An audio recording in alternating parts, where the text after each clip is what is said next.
How are you? Hope so आप सब अच्छे से हो गए. So guys, I have completed this chapter and now I am going to start the MCQ. And I hope आप लोगों ने चैप्टर देख लिया होगा जो मैंने वीडियो इसके रिगार्डिंग अपलोड की थी. अभी एमसीक्यू करते हैं, और जब ये वीडियो अपलोड होगी तो आप लोग इसको अपने एंड पर पॉज करके देखिएगा और देखिएगा कि आप लोग कितने आंसर सही कर पा रहे हो. यदि जो भी बच्चों के आंसर गलत हो रहे हैं तो चेक कीजिएगा किस वजह से, वीडियो को वापस रिविजिट कीजिएगा. सो स्टार्ट करते हैं guys. Which one of the following statement regarding agenda 21 is correct? 21 agenda किसके बारे में बात करता है?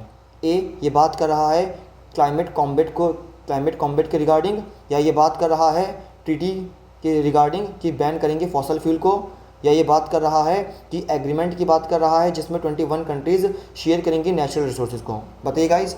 आपको याद होगा जब मैंने आपको चैप्टर पढ़ाया था तो हमने बात की थी, ये एक डिक्लेरेशन है जो साइन हो रहा है वर्ल्ड लीडर के दौरान. ठीक है, इसमें उन्होंने क्या कहा था कि अपनी कॉमन प्रॉब्लम्स को एक प्लेटफॉर्म पर लाएंगे और उसको रिजॉल्व करेंगे, ख़त्म करने की कोशिश करेंगे.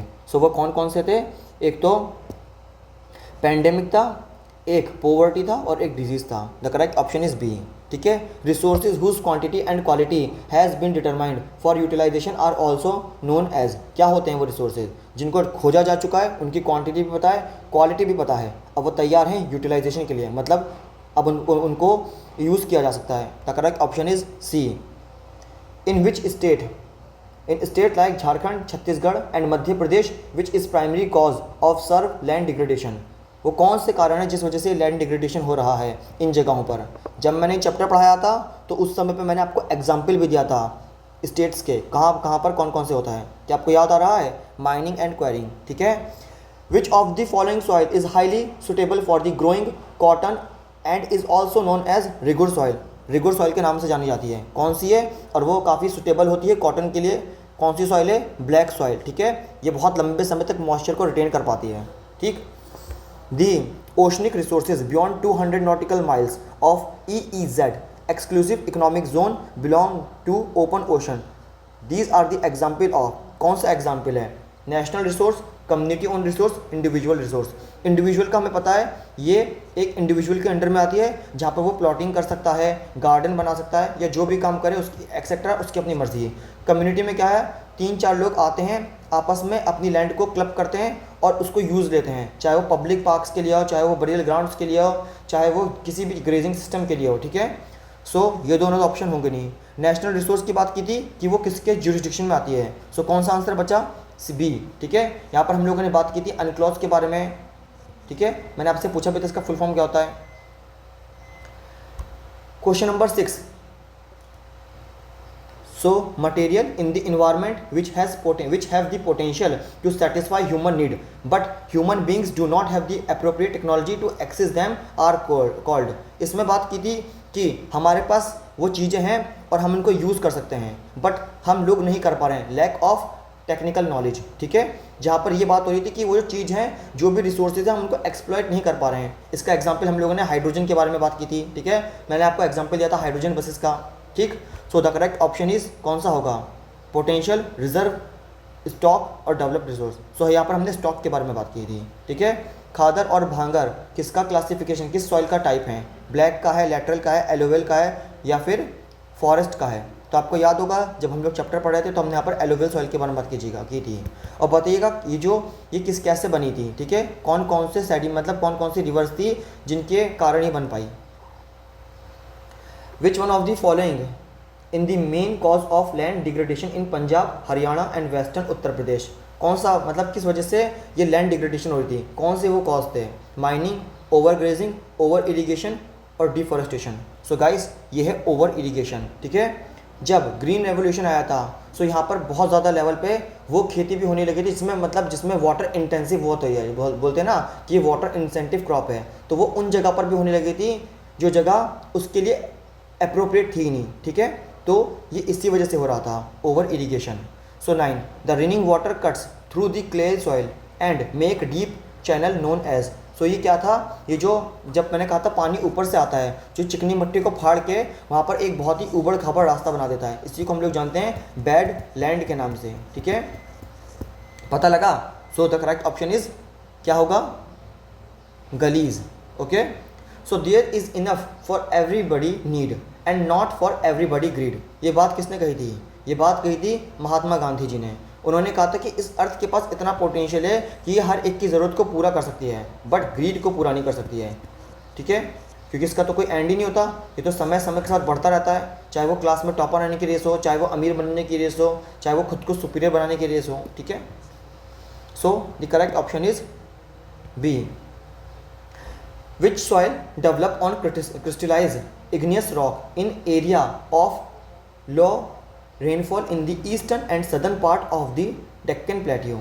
सो ये क्या बात कर रहा है? ये बात कर रहा है कि crystallize igneous rock in area, कौन सा? In area of low rainfall in the eastern and southern part of Deccan plateau. बताइए गाइस, हमने पढ़ा था इसका भी एग्जाम्पल।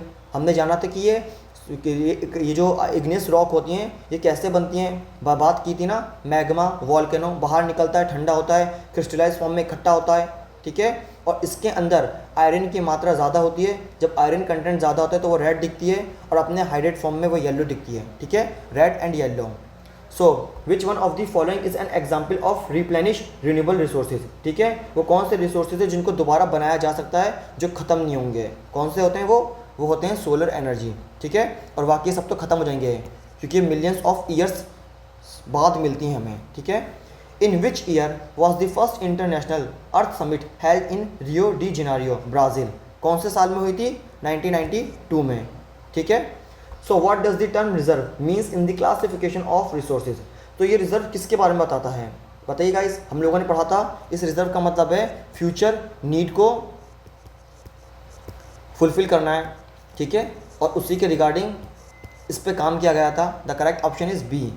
ठीक है, subset of this rock stock which can be put into use with the help of existing technology known how but their use has not been started. यहाँ पर हमने डैम्स वगैरह की बात की थी। ठीक है, और मैंने आपको एक सीड बैंक का भी एग्जाम्पल दिया था। ठीक है, 15th, plugging along the contour lines to decelerate the flow of water down the slope is called. क्या होती हैं वो होती हैं, बताइए? Contour plugging, shelter belt, strip cropping, terrace. ठीक है, ये होती है टेरेस कल्टीवेशन। ठीक है, ताकि पानी रिटेन कर पाए, ताकि पानी बहे ना और पानी को रोक के रख सकें अपनी फार्मिंग के लिए। ठीक है, तो इसका एग्जांपल मैंने आपको बताया था। उत्तराखंड में आप जाइएगा, लोगों ने क्या कर रखा है, जीनों के फॉर्म में, मतलब स्टीप्स के फॉर्म में खेती कर रखी है। ठीक है, the land which is the left without cultivation from 1 और less than 1 agriculture year is known as. कौन सी लैंड होती है वो जो 1 साल और उससे कम के लिए, मतलब वहाँ पर कल्टिवेट नहीं हुई है? कौन सी है वो? करंटली फैलोबल, अदर करंट फैलो, और नेट सोन एरिया, और कल्चरेबल वेस्ट लैंड। कौन सी है? तो बताइए गाइस, करेक्ट आंसर क्या है इसका? Culturable waste land, current fallow, other than current fallow, और net sown area. The correct option is B. ठीक, laterite soil is very useful for growing which of the following crop? कौन सी crop के लिए ये लेटरल सॉइल बढ़िया होती है? बताइएगा गाइस। जब हमने पढ़ा था तो उसके बारे में बात की थी, हमने इस लेटरल सॉइल के बारे में बात की थी ना, कि यहाँ पर बहुत ज़्यादा बारिश पड़ती है और जो आपके जो रिच कंटेंट होते हैं वो नीचे की ओर चले जाते हैं। पढ़ा था ना हमने, लीच कर जाते हैं, मतलब अंदर चले जाते हैं, लीचिंग हो जाती है वो जो रिच कंटेंट होता है। ठीक है, so the correct option is B, tea, coffee and cashew nuts. So planting line of tree to create shelter which help in stabilising sand dunes is also known as. क्या होते हैं? Contour lines, shelter belts, strip crops, और terrace. बताइए guys. So guys, वो होती हैं shelter belts. ठीक है, हमने बात की थी ना, यहाँ पर खेती होती है, इसके चारों ओर पेड़ लगा देते हैं, जिस वजह से ये डेजर्ट को बढ़ने से रोकता है। ठीक है, और आपकी ये खेती भी सही रहती है।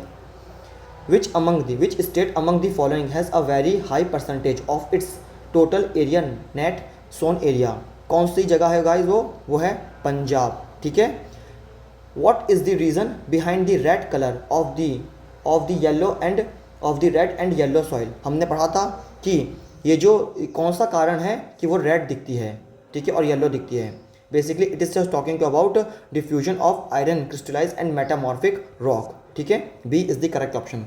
सो होप सो गाइज आप लोगों को अच्छा लगा हो, और आप लोग खुद भी चेक कीजिएगा कि आप लोग कितने आंसर सही कर पा रहे हो, और जो लोग नहीं कर पा रहे हैं सो जाइएगा और जाके दोबारा से चैप्टर को रिविजिट कीजिएगा। ठीक है, और जो भी दिक्कत हो, जो भी परेशानी हो, बताइएगा। आप कमेंट सेक्शन का यूज़ कीजिए और मैसेज ड्रॉप कीजिए। जब भी मेरे पास समय होगा मैं मैसेज देखूंगा, then 100% I will reply you. Okay guys, so okay, take care and thank you so much guys.